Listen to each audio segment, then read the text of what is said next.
Never in the history of Parliament you can argue that the majority side have had so many dilemmas to solve. There's so many of them that you can't even wonder how they begin to solve them one after the other. And we're going to be speaking to the Deputy Majority Leader, Alexander Afenyo-Markin, who is my guest tonight, about the many dilemmas the majority is facing in Parliament. Let's go through some of the key issues that they have to deal with. One of the key issues that they've had to deal with is the Sputnik V controversy. Of course, we discussed this week, right? And we know that the committee report has been adopted, but the minority say they're going ahead to file for a vote of censure to remove the minority leader in essence, which is these are the list of issues they put forward.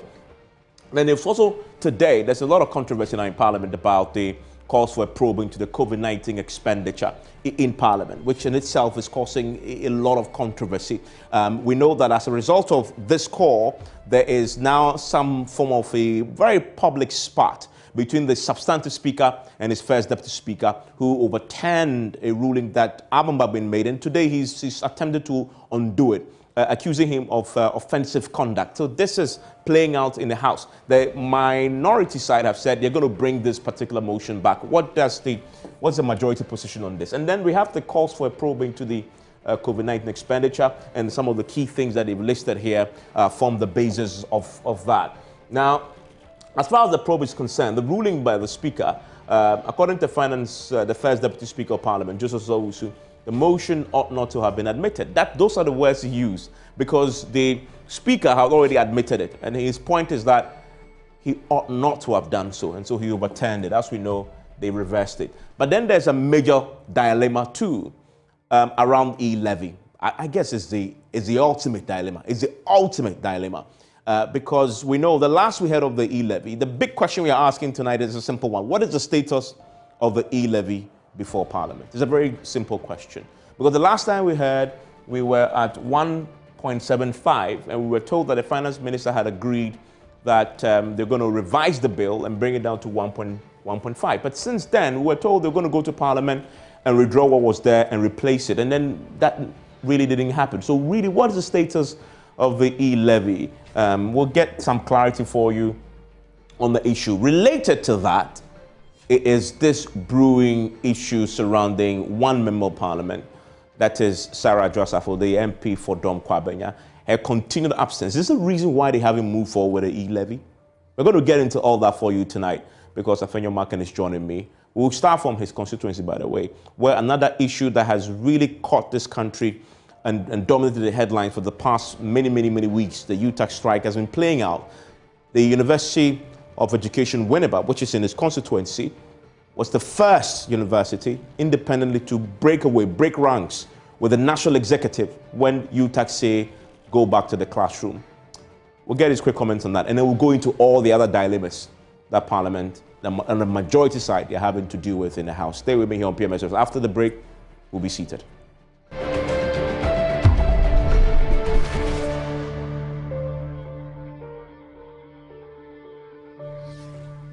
My guest in the studio is Alexander Afenyo-Markin. He's a Deputy Majority Leader in Parliament, and he joins me now. Thank you very much, Mr. Afenyo-Markin, for joining me here on PM Express. Evans, it's a delight to be here. Great to have you. Yes, good evening to all your cherished viewers out there. I want to start from your constituency. I mean, for a very brief comment on something that has gripped the nation over the last many weeks. UTAC has been on strike. We know that a couple of days back they held a press conference and called off the strike, asking members to go back, but individual campuses then had to vote on it. There is a university in your constituency, the University of Education Winneba, and they've become the first university. Now, of course, we know today Legon has followed suit, but they were the first to completely break ranks and say, although the mother union had said go back, they won't.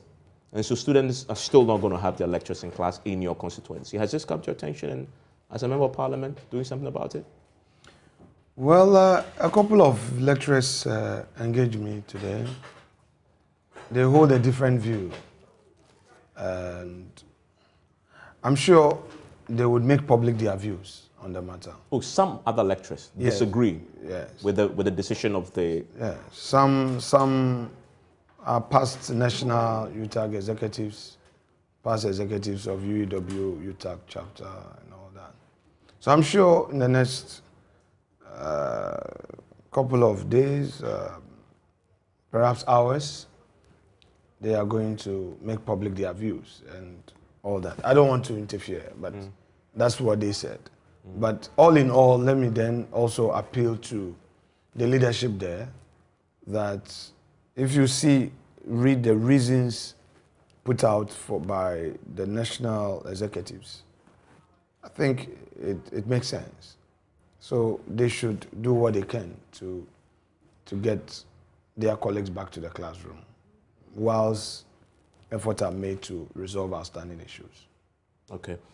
So for you, fundamentally, there must be some, because as you say, there are some members who are disagreeing. Unite, but go back. Yeah. But they say it's a democratic process. They voted and that's what... Yes, I'm saying that, you know, in some of these institutions, people may have their own views as to how things are done. Some undercurrents, you know, could be at play. But I'm saying that few of them, very responsible, well-respected lecturers, have engaged me, even up to the point of getting to the studio here, and they've expressed their views. And they say they're going to make public those views. That notwithstanding, my humble appeal is that UTAG UEW should look at the public statement issued by their mother organization, and on the basis of that, give peace a chance. After all, they gave mandate to the mother UTAG, the national executives, to negotiate on their behalf. And they have come out to say that, look, per all the things that we have seen and all the steps we've taken, we hold the view that we should go back to the classrooms and engage. However, you, the units, have the responsibility to take a decision. I think circumstances of this nature, it's just a matter of protocol. It's not really an issue of you having that independence to say otherwise. That's how I see it. That's just procedural. So they should look at it in that respect, and then, you know, see how to solve. Let's return to Parliament. Let's deal with something that played out on the floor today. Your colleagues on the NDC side are asking for a bipartisan committee to inquire, is the word they use, into COVID expenditure. Why are you standing in their way?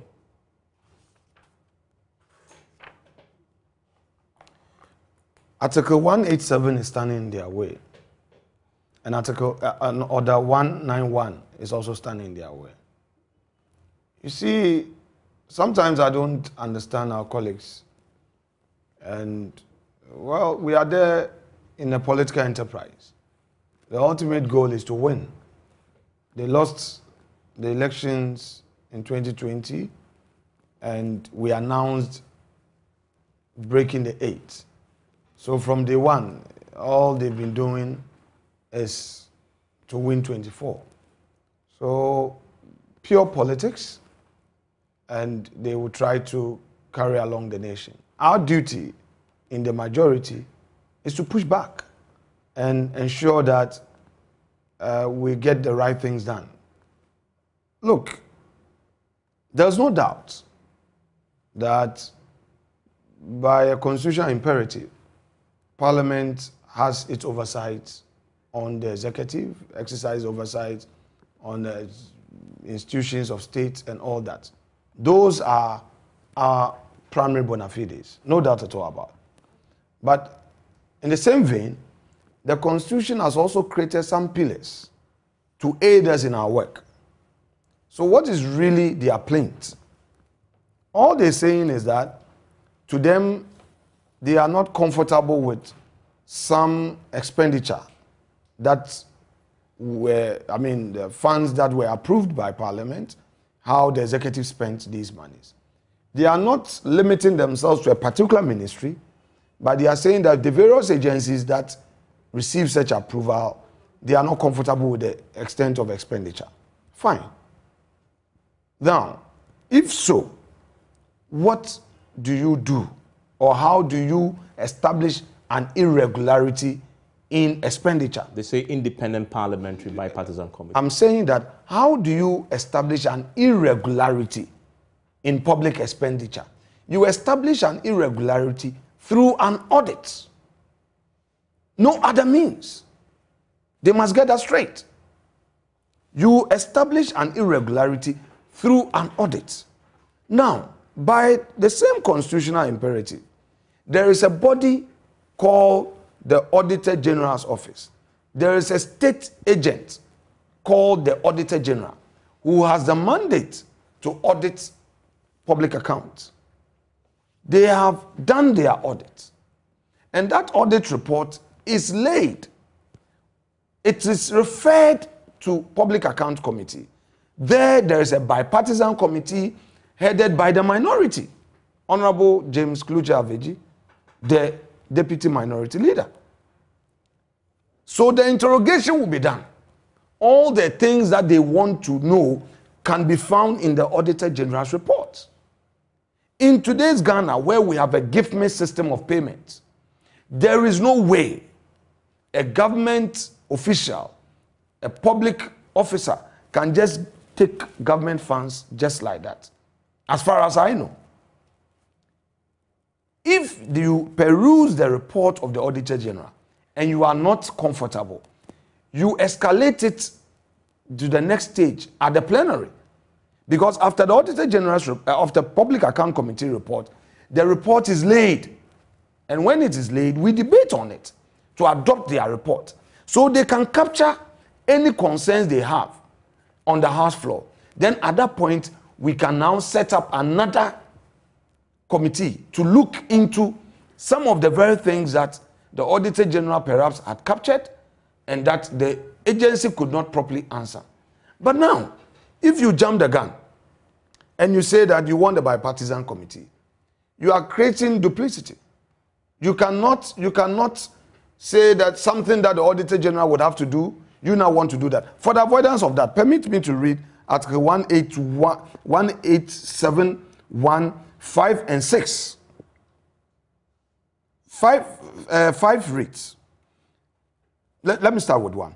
There shall be an Auditor General of Ghana whose office shall be a public office. 2. The public account of Ghana and all public offices, including the court, the central and local government administrations, of the universities and public institutions of like nature, of any public corporation or other body or organization established by an act of parliament, shall be audited and reported on by the Auditor General. Let me move quickly to 5. The Auditor General shall, within 6 months after the end of the immediately preceding financial year, to which each of the account mentioned in clause 2 of this article relates, submit his report to Parliament, and shall, in that report, draw attention to any irregularities in the account audited, and to any other matter which, in his opinion, ought to be brought to the notice of Parliament. 6. Parliament shall debate the report of the Auditor General and appoint, where necessary, in the public interest, a committee to deal with any matters arising from it. Let's stop there. So you say Auditor General for you is the best avenue for this? Evans, if you say, I say so, an impression will be created as though it is an opinion of Afenyo Makin. That is what the Constitution says. Wait. Let's help in educating Ghanaians so that they can see the difference between law and mischief. The Constitution says that every account of states must be audited. The Constitution now provides again that after the audit, a report will be brought to Parliament. Underline this, drawing attention to any irregularities. Look at the text of their motion. Their plaints, as captured in their motion paper, is that they want to ascertain irregularities. The Constitution is telling you that this must be done by a body known as the Auditor General. Let's establish a few And then let me finish, Evans, with respect. And when this is done, they will lay the report. The Constitution again says that Parliament, after the debate, shall appoint, where necessary, in the public interest. What our friends in the NDC are saying is that they are acting in the public interest. No problem. I agree with them. A committee to deal with any matters arising from it. So the question is, are they not jumping the gun? So you believe they are? The Constitution says so, not me. Let's establish. I have not said it. We have read it. This is the Constitution. Let's establish a few things. Are you in favor of a probe into the COVID expenditure? I am in favor of accountability. And the Constitution provides that vehicle to get to that. So you support a probe into the expenditure? I support constitutional steps to be taken to ensure transparency in public expenditure, accountability in public expenditure. And the Constitution is clear. That is why the Auditor General had an open space to audit the 2020 accounts. Since you quoted the Constitution, let me also quote you another Please go ahead. 1033 yes. of the Constitution. Committees of Parliament shall be charged with such functions, including the investigation and inquiry into the activities and administration of ministries, departments, as Parliament may determine. Yes. And such investigation inquiries may extend to proposal for legislation. Correct. So definitely they are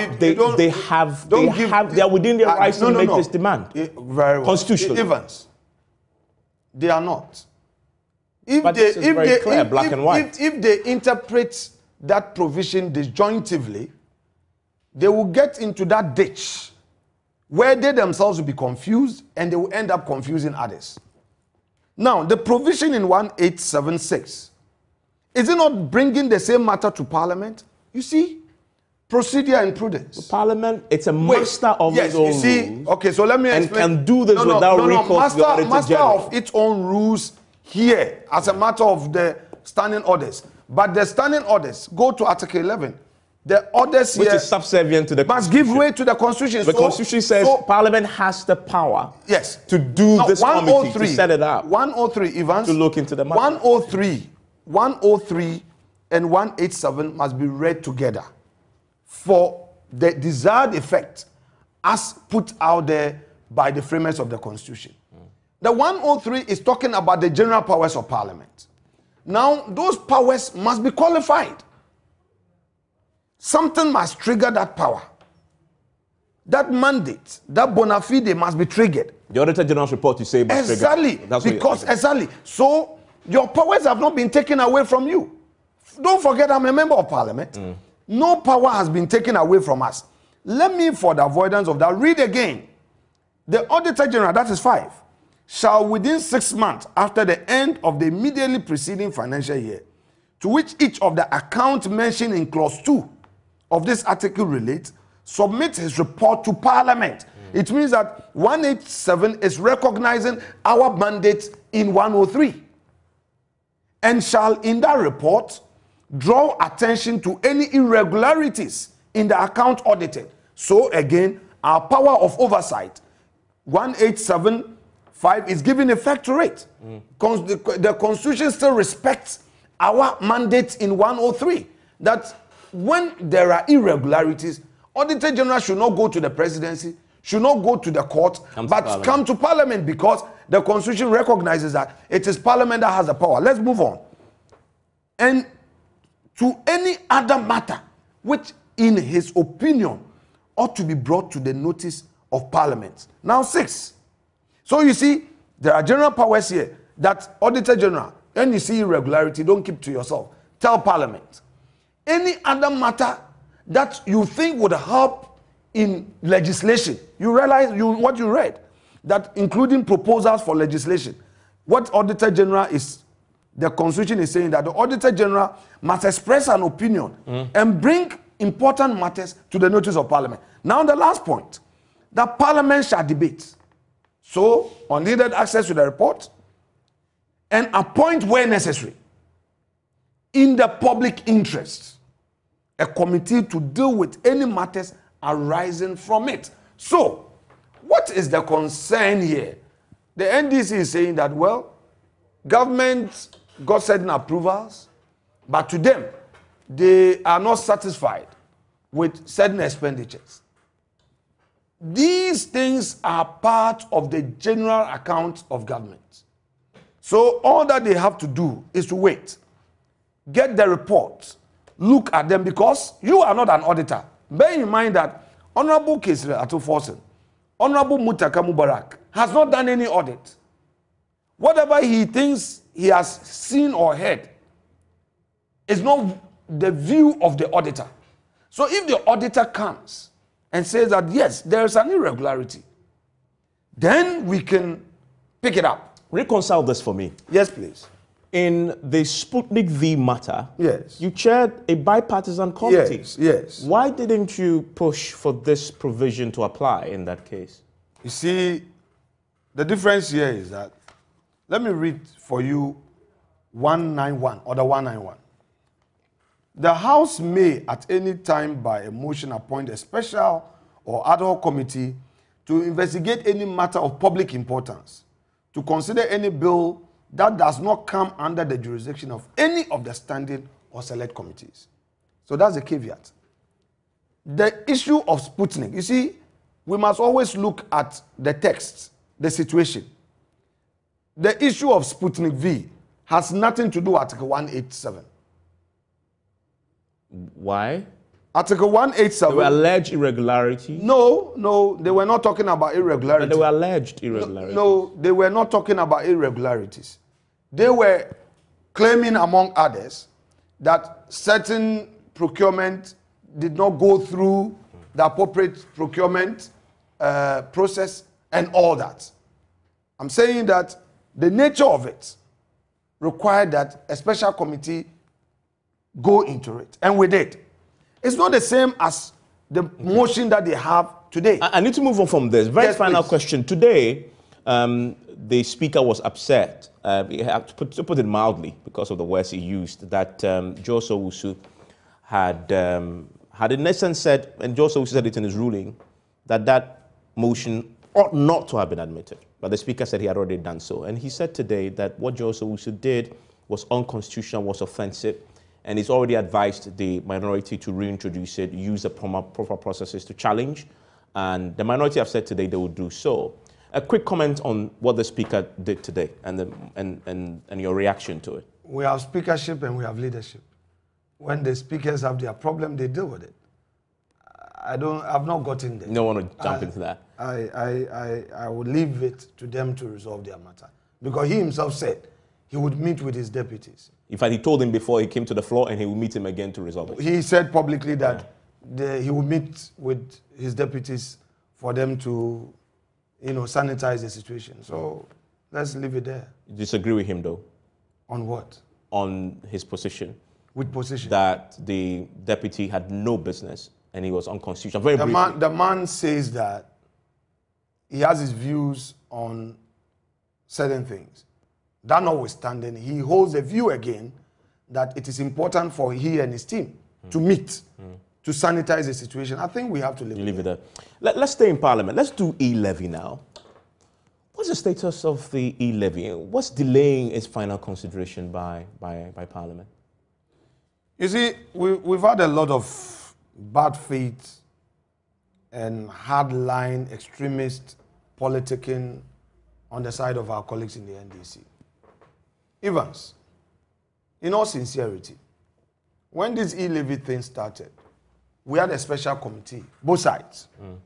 We met and engaged as patriots. Our friends came with their position, how they wanted things done. They wanted a reduction. Even the threshold, they wanted it to be reduced further. But you see, they may not want to hear this, but that is the naked truth. The NDC caucus in Parliament is being controlled by some forces, and those forces are looking at the 2024 elections. So they are being allegedly controlled by political I am forces saying that with personal interests? No. Or political interests? I've used words that I would own. Okay. Repeat my words. Okay? Their sole purpose is to win elections. Of course. And the basis of this is what exactly? Because you see, in one breath, you are ready to share political risk with us. In another breath, you say that it's your risk, yet you are obstructing. We started high-powered delegation, not only MPs, but senior members of their party outside of parliament. Who are these forces you talk about? I am saying that we had a certain understanding. And as a result of that understanding, we reported back. You remember I was on your show and I was the first to announce a 1.5. I remember. You remember? Clearly, yes. Good. Perhaps I was too quick to make that pronouncement, but it was necessary. I didn't say that accidentally. At that point, they were somewhere 1% and a little above. So you also and you remember Harun Idrisu publicly declared a 1%, and they were on his neck. They wanted to kick him out of leadership. You remember? I didn't know they wanted to kick him out of leadership. Oh, please. They all descended on him. Because at that point, they said, no way. They were not ready for even the 1%. So negotiations broke down. We had several meetings. Some senior members on our side joined leadership, and I was leading the team. And they also had their team. We tried all of these. Then it got to a point, it's like, oh, it's not us, it's a party decision. If it is your party decision to use e-levy to fight 2024 election, tell Ghanaians. Don't tell Ghanaians that you are fighting for them because they are suffering. Let me tell you, Evans, of the truth. In 2017, when MPP came into office, we abolished certain taxes, repealed certain tax laws.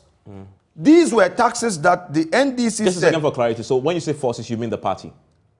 Just for clarity. I've used forces. I won't change it. That's the. No, I get it. I've used it. But you've just said party. I've used another word. So let's keep to the two. Let's stay on the two. I've used forces outside of parliament. Bigger forces. I've said some say is a party directive. So let's rely on the two. Okay. Now, if you look at 2017, we came in and abolished a lot of their taxes. 2018. The ones you call nuisance taxes. Of course. Now, this government, MPP, did not introduce a levy for the purpose of implementing free SHS. If you go to electricity, in the NDC era, they told us that the cost of production was high.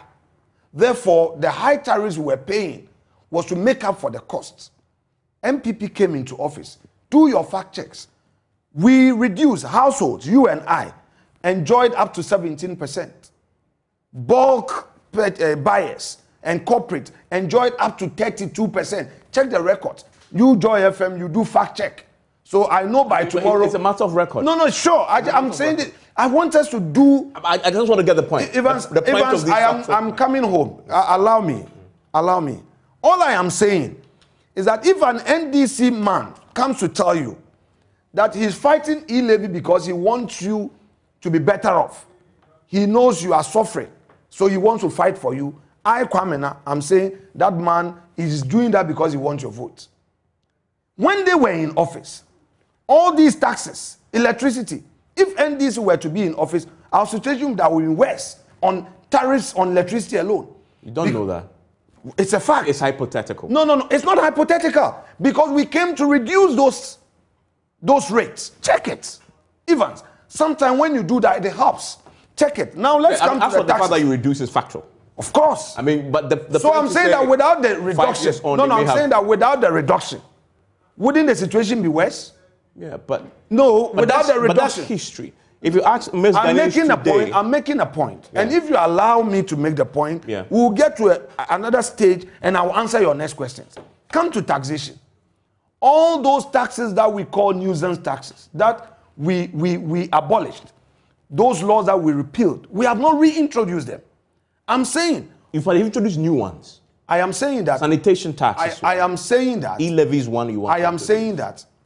Put these together. You should do the analysis and put the fact out there that all the taxes that stayed in our books till 2017, 7th of January, and all that we have introduced and add e-levy, compare, you realize that the ordinary Ghanaian keeping the NDC taxes without even e-levy would have been worse off today.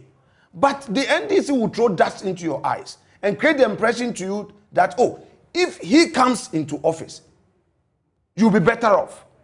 That is not correct. That is not to say that the ordinary Ghanaian is not suffering. Why? Today, even mighty US, inflation is 7%.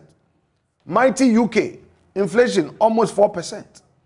COVID has thrown everything out of gear. Lawyers are suffering. Teachers are suffering. And all that. Government looked at the whole economy and said, look, let me introduce this e-levy to deal with two things, two major things. Roads and deal with the unemployment situation. Roads. If you give road contractor money to build roads, the laborer is employed. All artisans get the opportunity. So that informal sector is properly accounted for. You support them. Don't forget that e-levy only gives you, it doesn't matter. 7 billion. It's government has. It doesn't even begin to scratch the road problem. No, government.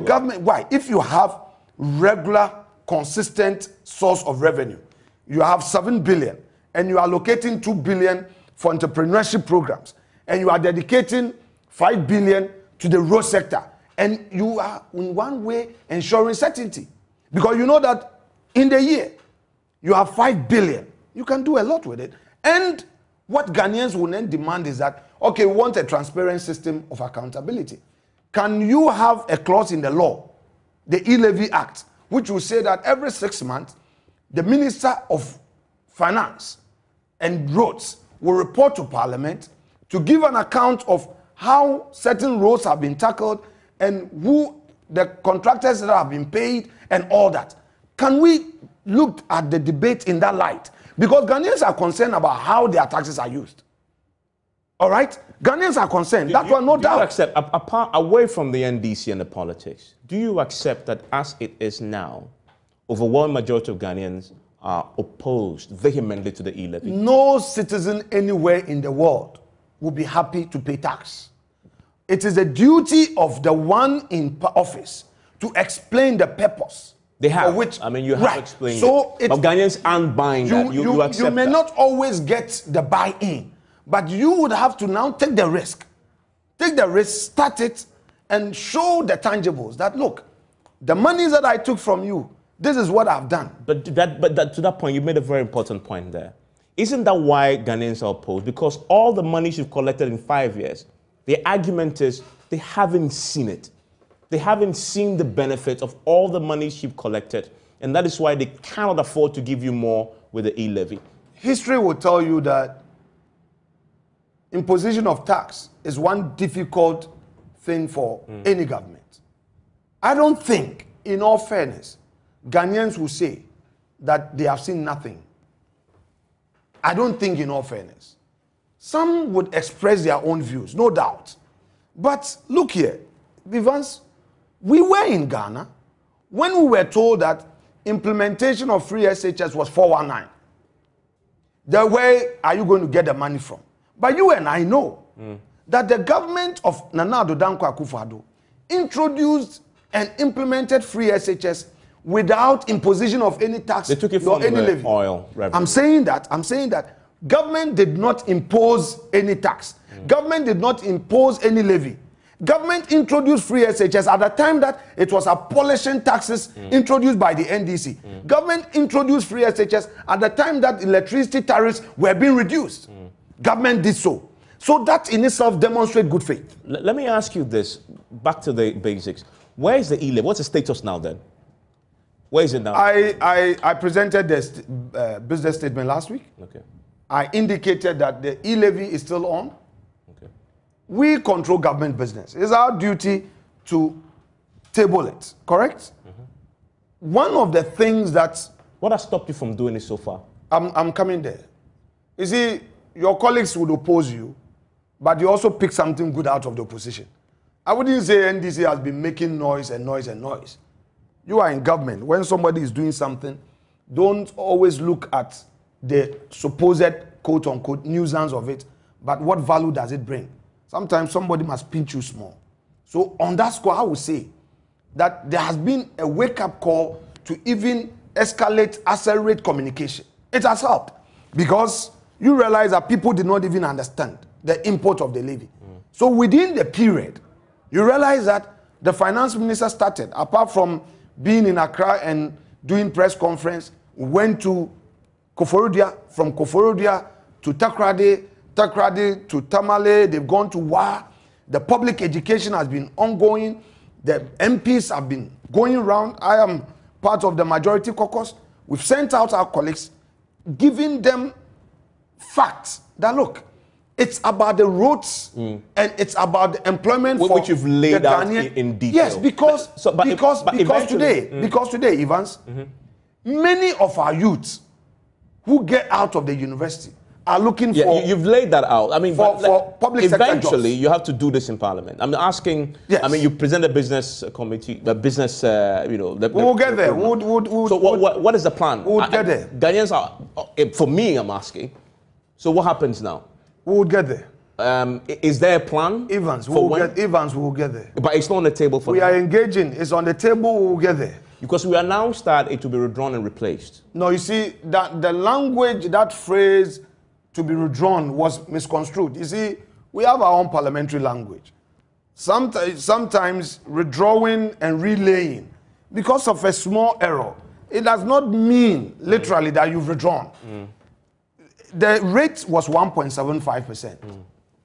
The rate has been reduced to 1.5.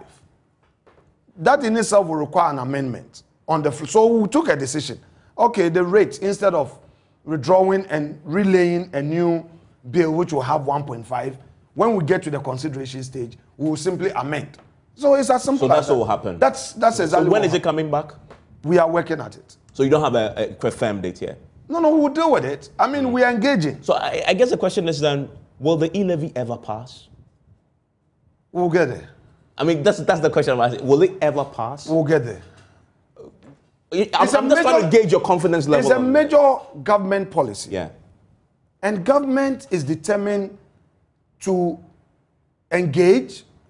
Government is determined to explain why the rationale behind this and eventually get this through. Look. So you will pass it? On the floor, I told my colleagues in the minority, because of e-levy, they can't even go to their constituencies. Look, the pressure is on all of us. We have to get this e-levy out of the way and move on as a country. So the point you're making is that it will be passed. We must pass it as a country. We must. All right? But you admit you don't have the numbers to do it. I admit that we have to engage. But that doesn't improve your numbers. We have to engage. That's with the hope that the engagement will yield the result of some numbers. Of them the issue of the you. Numbers in Parliament is a notorious fact. So this then begs the question: where is your Dom Kwabena MP Adjustera? I won't discuss her because it ties in with the numbers game, right? I'm not discussing her. She hasn't been to Parliament. I'm not discussing her. It's yesterday. Your General Secretary says her absence from the House is affecting government business. I'm not discussing her. Her inability to be in the House, not worry you at all? I rely on my earlier answer. That you will not discuss it? I rely on that answer. But some of the key individuals in your party have discussed this openly. I rely on my earlier answer. From the majority side in House, how are you approaching this though? Approaching what? The absence of her from the House. You have asked whether or not we're going to get the e-levy through. I say we are engaging. Are you engaging her too? We are engaging. Okay. It doesn't include Adjustafo? We are engaging. Including her? Evans, we are engaging. Including Adjustafo? We are engaging. Your friend and colleague and chairman of the Defense and Interior Committee says that Adjustafo is asking that you be handed your job as the deputy. I don't want to comment on that matter. But you've heard it? I have not heard. You've not heard anything? I have not heard it. Publicly stated? No. Many I'm not supposed to hear everything. I know you are a good listener on radio. I'm not supposed to hear everything, with respect. But he said that. I'm telling you now, since you haven't heard. He said that on national television. Let me validate it. and says Adjustable has requested. I don't know about it. That the deputy majority leader position I don't know about should be it. given to Let's shift from there and deal with other matters, Evans. But going forward with your numbers, it's in your interest to at least get everybody on board, at least on your side, correct? That you agree. Everybody on your side, all 137. You agree everybody must be on board. It's a final question on this. I mean, that is a numbers question. There's a final one that I need to ask you, which is that there are 137 MPP MPs. Some have said... I've done cross-examination for over 13 years. I know. I've practiced in the courtroom all these years. Yesterday, I was at the Supreme Court. Today, I went to court. I put people in the witness box. And I do what I can do. So don't put me in the box. You're not in my witness box. Don't put me in the box. No, you're not in the box. I'll get out of your box. I definitely know that. All right.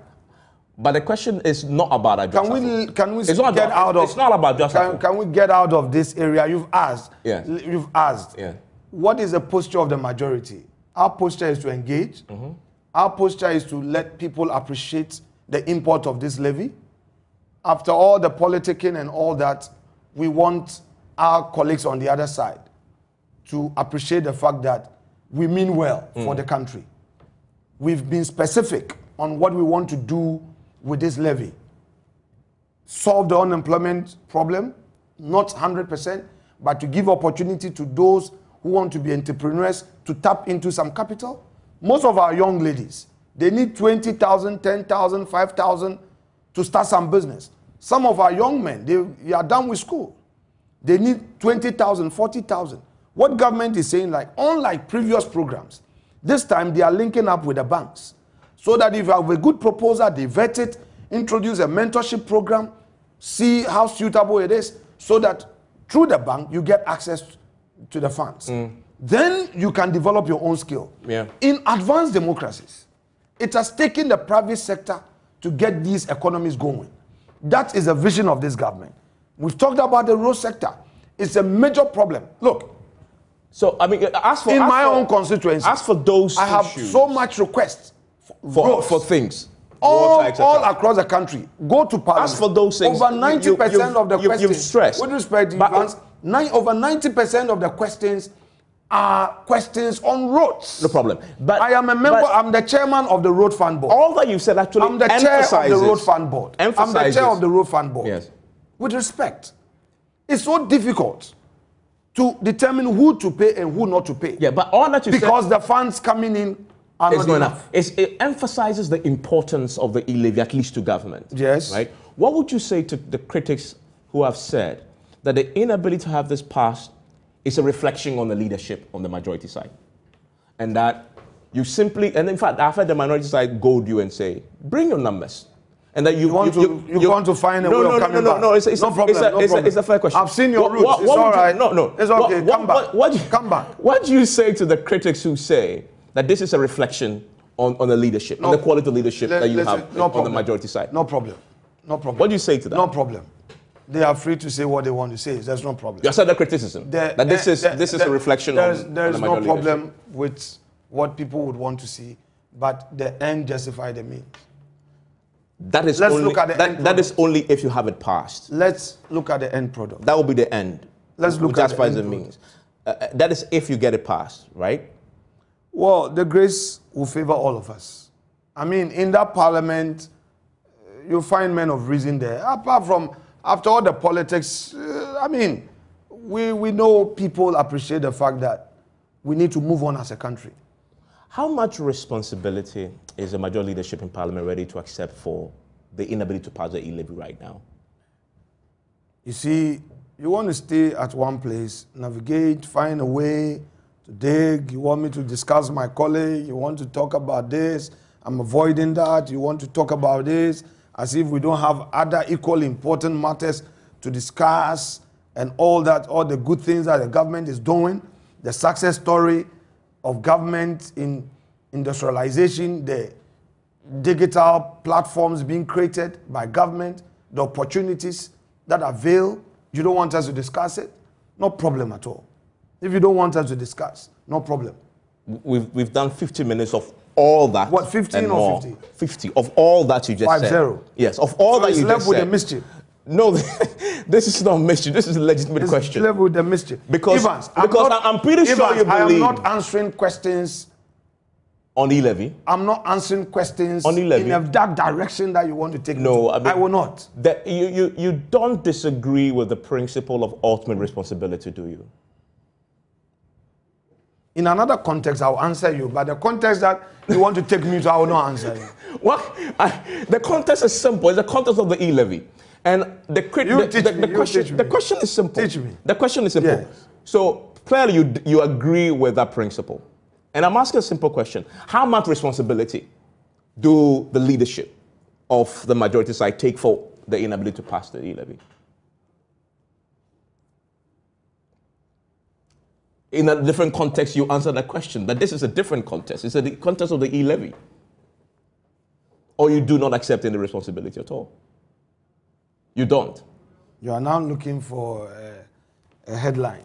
No, I'm not. It's a simple, factual, justified question to ask, legitimate one. You disagree? I've been taught to be cautious. I will letter or half it with you. You don't think that this is a legitimate question to ask? I'm saying that I've been taught to be cautious. I either letter it or half it with you. And if you're ready for that, I will half or letter it. For the time being, let's move on. I'm just asking a simple question on the responsibility. It's a simple question of responsibility, something that you should jump onto. Accountability, say you support. At the beginning, we talked extensively about it. If you want to talk about ultimate responsibility, book an interview with my leader.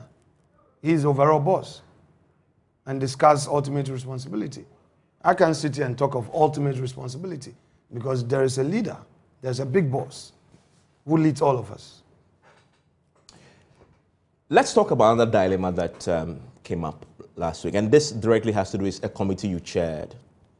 That committee dealt with the Sputnik V. I brought it up in reference to the first topic.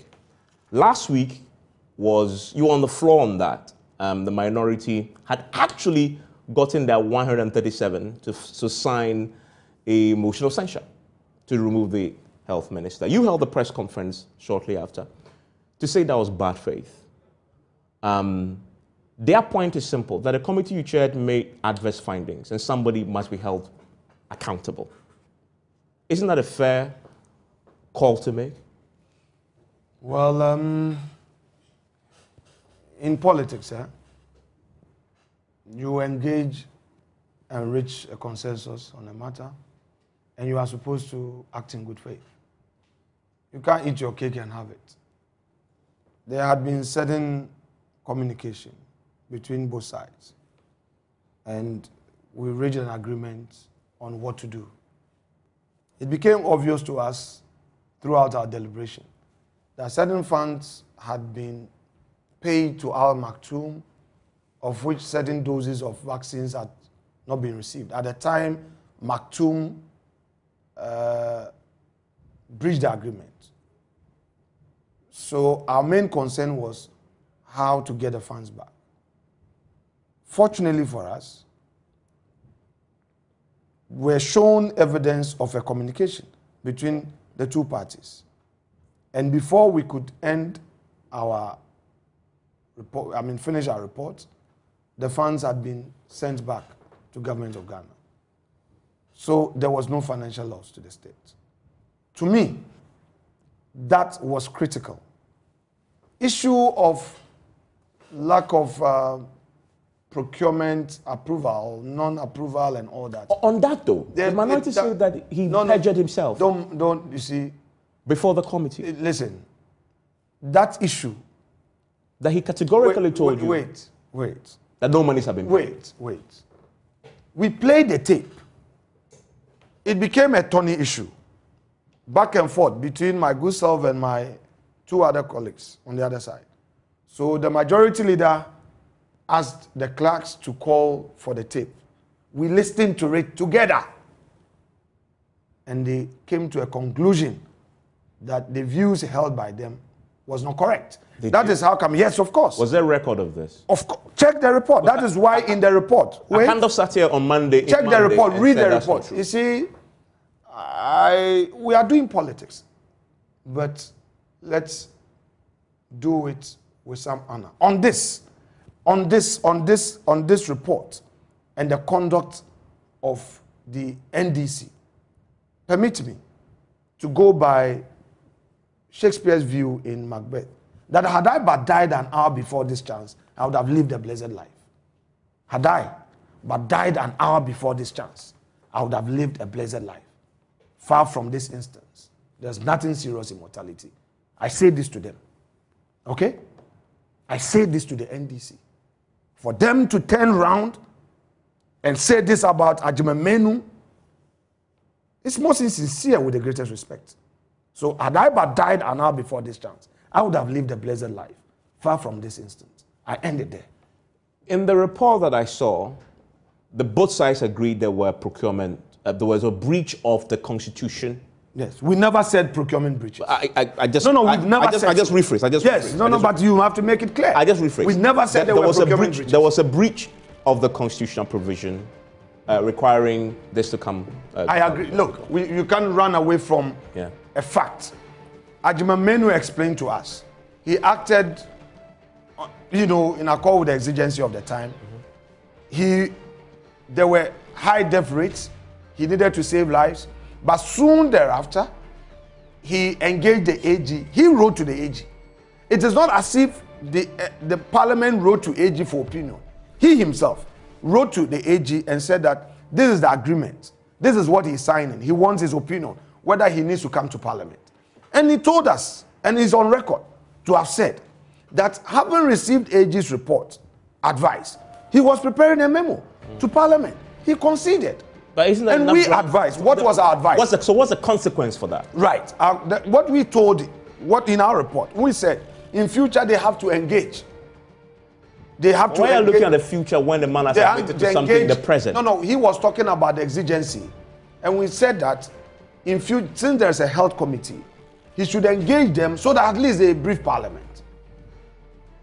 Question is it a criminal offense to sin against Article 181, where there's no financial loss to the state? Our laws do not say that when you sin against Article 181 and it does not result in financial loss to the state, you must be held criminally liable. I have 30 seconds to wrap up. So fundamental on this matter, you believe let sleeping dogs lie, no more consequence for Ajimamenu? I haven't said so. I rely on the report without more. So what should the I'm saying I rely on the report. So should there be consequence? I rely on the report. The report is what we have said together. The report said we recover and he's recovered. That's what the report said. Okay. Recover. They've recovered. That's Alexander Fenyo Marking, who says he was in my, what did you say again? Cross-examination or doc, which he obviously wasn't. Simple questions that he was being lawyer all on me on. But that's it for PM Express tonight. Enjoy the rest of the evening.